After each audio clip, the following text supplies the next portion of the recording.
First question was from Daniela. We're currently trying to bond our two male buns. Both are neutered and healed.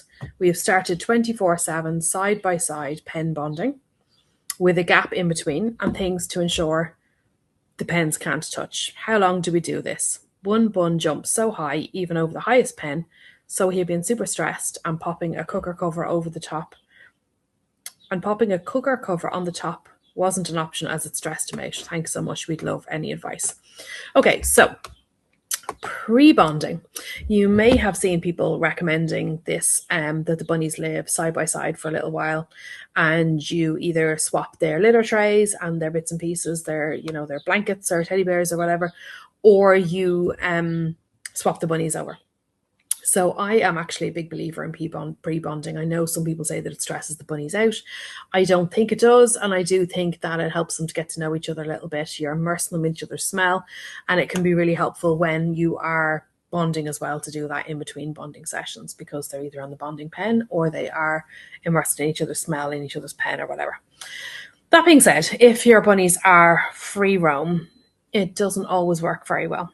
So you need to come up with a alternative plan if your bunnies are free roam, because putting your bunnies into a pen when they're not used to being in a pen, and then they can smell the other bunny, can stress them out. And we don't want to upset them too much before they start bonding and have negative interactions with or negative feelings towards the other bunny. So what I would recommend is that, first of all, are your bunnies free roam normally, or is one of your bunnies free roam? Quite often the scenario I come across is somebody who has one bunny that's free roam, and then they bring a second bunny into the house and that bunny's in a pen because the other bunny has been everywhere. That works perfectly fine. What I would normally recommend you do is you swap them over once a day, even for an hour or so. So your bunny who's in the pen then gets some free roam time. They get to smell the bunny that's already in the house wherever they're free roaming. And then the bunny who free roams can have a little nosy around the pen and smell the other bunny and maybe use their litter tray and maybe poop everywhere, because that's what they do. So you will see a lot of territorial pooping probably in the pre-bonding period. That is very normal, and that will actually settle down once they are together. So panic not. People get very upset about that because it's a lot of mess to clean up. But it is only temporary. So that's what I would recommend if one of your bunnies is free roam and one of them isn't.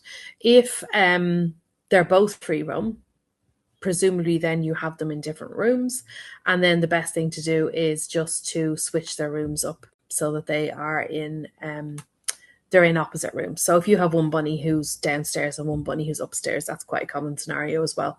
Then what I recommend you do is you swap them around. So one is upstairs one day and downstairs the next day, and then the whole house then smells like both bunnies. Now that's for the purposes of them being in a neutral area later on. It's more neutral than if it belongs to one rabbit, but it's not as neutral as if it doesn't smell like either rabbit.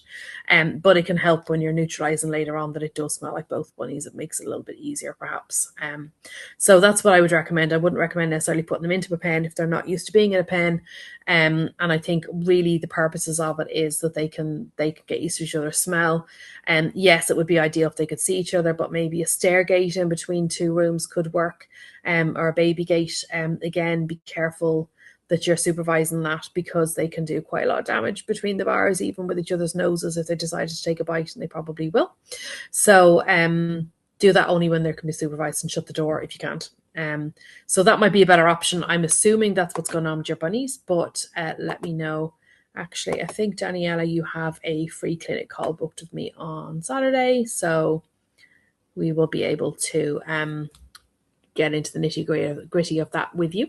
And the answer to your question, how long do we do that? Well, if you can do it for a week or two before you start bonding, that's fine. Don't put off bonding because you want them to have that pre-bonding time. Yes, it can help a little bit, but if you're in the mood to do the bonding and it would make your life easier to have your bunnies bonded, then you're better off bonding them and just doing it for a few days beforehand if you can, but don't stress about it being a particular amount of time. Some people say wait until things have settled down between the bunnies and that they're not being aggressive through the pens anymore. To a certain extent, yes, okay, it can seem like they more want a friend at that point, so that can be kind of beneficial. They can be maybe feeling a bit more positive, but in my experience, it doesn't necessarily reflect in the pen once you put them in together in the bonding pen. So I don't think it necessarily is something that you need to wait for. I've seen people saying they have to wait 6 months or a year for the bunnies to stop attacking each other through the bars. And I think just get started with the bonding, because they have to work it out in the bonding pen. It's different when the bars aren't between them.